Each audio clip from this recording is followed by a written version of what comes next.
So this application provides a single comprehensive view of all equipment, continuously monitoring them for anomalous operation and potential failure. When you open the app, you land on the overview page.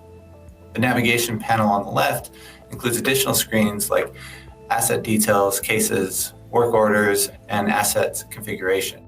The overview page gives engineers, operators, and managers a comprehensive view of the health of their systems. These KPI tiles at the top are completely customizable to your needs. In this example, they highlight the value of avoided downtime, actual cumulative maintenance costs, trend of open alerts, high-risk assets, and a summary of the cases and work orders. As we scroll down, we can see a process flow diagram that highlights the health of each system with stoplight indicators. Here we can see a gas turbine-driven compressor and a refrigeration system for an LNG plant. And there are multiple subsystems that each have their own machine learning model. This gives it an easy visual to quickly identify problem areas in your plant. Recent alerts here on the right surface the most recent alerts and help identify at-risk equipment.